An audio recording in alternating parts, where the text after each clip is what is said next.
The subject of grain bin entrapment, engulfment in grain, as they call it, has been on my mind after I've learned of a couple of instances in the past 24 hours as I'm recording this here on the 11th of July, 2018. And then I did a little bit of online research, and I found that in the past month, there have been 6 instances in which a farmer right in the heartland of America has been entrapped in a grain bin. They say it's like being in quicksand, as that grain will quickly flow in around the farmer. The producer is unable to move, and quite often the suffocation of that farmer takes place as that grain rises around him or her, or as they sink in that grain.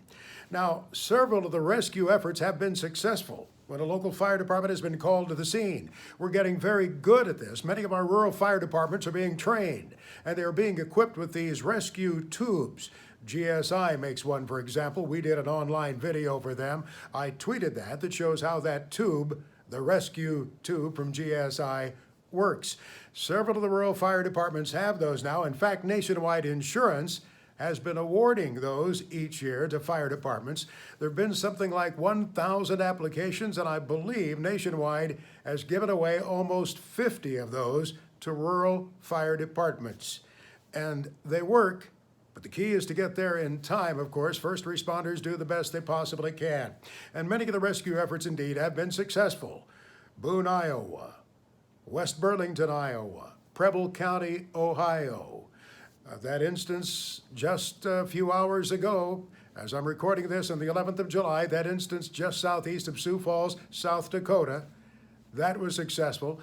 That involved the heavy rescue team coming out from Sioux Falls and lending a hand as well. That often happens if there's a grain bin entrapment close to a big city. The big city department will respond, bring all of their tools and their resources as well to bear to work swiftly when time is of the essence to try to get that farmer out of the bin.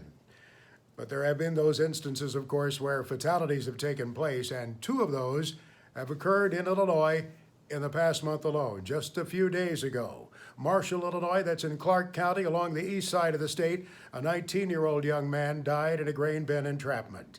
And as I'm recording this on the 11th of July, last night, about 9:30 in the evening, the Lamoille, Illinois Fire Department was called to a farm. They weren't sure that there was somebody trapped in that bin, but they worked to get that grain out of the bin. They cut holes in the side of the bin, I am told, drained the grain out. They were able to get to the 73-year-old farmer in the bin, but he had already passed away. The answer, of course, is not to have the entrapment to begin with, to exercise caution. And many farmers have said, I just stay the heck out of the bin until we get it down, get that grain down to the bottom. I suppose that's easier said than done, as some producers would point out. But the bottom line here is tell the people you love, you care about, the people who matter to you, stay out of the bin. Be careful. If you're getting in the bin, make sure you've got a harness and a rope and enough manpower to get you out of trouble if you get in trouble in that bin. I'm sure many of you will want to offer comments on this. Please do so if you care to.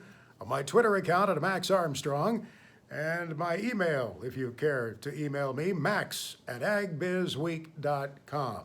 There is a grain safety week every year. That's in the beginning of the year, as I recall, in that winter time when we have high humidity and sometimes that grain will cake in the bin and the farmer gets in to inspect it and gets in trouble.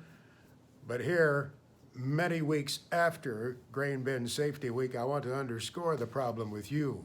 And maybe if we share and we talk more about it, we can eliminate some of this problem in rural areas. Be safe out there on the farm.